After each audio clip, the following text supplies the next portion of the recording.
Most women can sense it, but hardly anyone says it out loud. Female friendships sometimes come with hidden rules.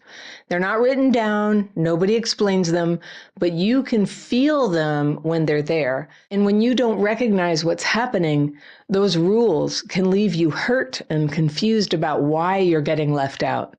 Now, let me be clear, not every friendship is like this. There are wonderful, strong, loyal friendships between women, but the reason some friendships are so painful is that unspoken expectations creep in. You're supposed to act a certain way and hide certain parts of yourself or play a role that doesn't actually fit who you are. I had no idea what these rules were. I don't know why, but groups of female friends have often felt really stressful for me, like they were all speaking some language I didn't understand.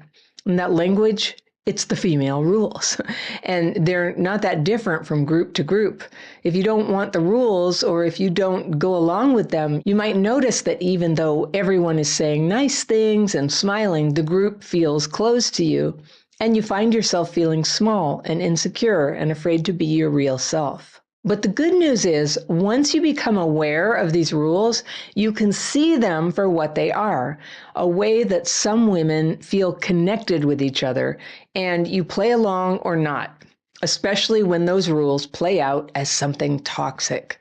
So let's break down the rules. First, the version that you probably recognize from groups of women who have excluded you, and then the alternative version that's what you really want.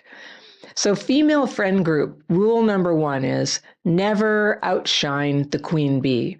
Now, in some groups, one woman takes on the role of unspoken leader. She may not admit it, she may even act humble about it, but everyone else knows. She sets the tone. What she thinks is funny, everyone else laughs at. What she says about someone else, positive or negative, becomes the group consensus. And if you cross her, you might notice the group starts to distance from you. Invitations dry up. People stop responding to your texts. You might not even realize you've outshined her. Maybe you wore a nicer outfit. Maybe someone complimented you in front of her. Maybe you got attention from the guy she wanted. It doesn't matter that you weren't trying to compete. What matters is that she felt it. Now, in real friendship, it doesn't work like that. A grounded, secure friend isn't threatened when you shine. She's happy for you. She's proud to stand next to you. She doesn't need you to shrink for her to feel okay. And that's the difference between someone who's playing power games and someone who actually loves you. Rule number 2 is everybody in the group must be equally miserable. Something that a lot of people do, especially among women, is bonding by sharing struggle stories. Now, if everyone's complaining about men, you're not supposed to admit that you're happily dating. And if everyone is hating their bodies, you can't be the one who feels confident in your body. If others are struggling financially, you might feel pressure to hide your own success. Why? Because in clique dynamics, closeness is tied to matching pain. It's like an agreement you make. And if you're not matching that energy, you could end up feeling like the odd one out. And you're not imagining it. People whose identity is pain and complaining get uncomfortable if you aren't playing along. They interpret it as looking down on them, and they'll find little ways to put you down, to get you back, and put down your success, or accuse you of being stuck up or being fake. Healthy friendships work differently. They leave space for both the hard days and the good days. And when things are going well for you, a true friend is genuinely glad. She celebrates with you instead of trying to pull you back down. And when life is really hard, she can sit with you there too, without needing you to stay stuck forever. Rule number 3 is always agree with the group's judgment of someone. Sometimes female friendships can create unspoken agreements about who is in and who is out. And if the group decides someone is annoying, you're expected to agree. If the group says someone is crazy, you're expected to say, mm-hmm. And if you dare to say, actually, I like her, the energy can shift against you. Somebody has to be the scapegoat. And this is why gossip can feel so powerful. It isn't just chatter. It's a way of testing loyalty. It's a way of saying, are you with us or against us? And if you don't fall in line, you risk being judged yourself. So friendship doesn't have to work that way. In strong, healthy circles, you're allowed to have your own opinions. You don't have to tear someone down just to belong. Real loyalty isn't about joining the gossip. It's about trusting each other enough not to need it. All right, rule number 4, don't grow too much. Because when you start working on yourself, healing, building confidence, setting boundaries, you might notice some friendships start to feel strained. Their jokes don't land anymore. The gossip feels draining. The negativity starts to wear on you. And when you pull back even a little bit, it can be seen as betrayal. And that's because some friendships rely on sameness.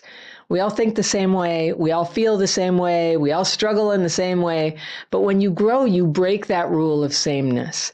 Have you ever seen like girls who are, between like 13, 14, 15, walking down the street in a group? They'll be wearing almost identical outfits. That's what they do. They're matching what the queen bee wears. They're doing sameness. That's totally age appropriate for them.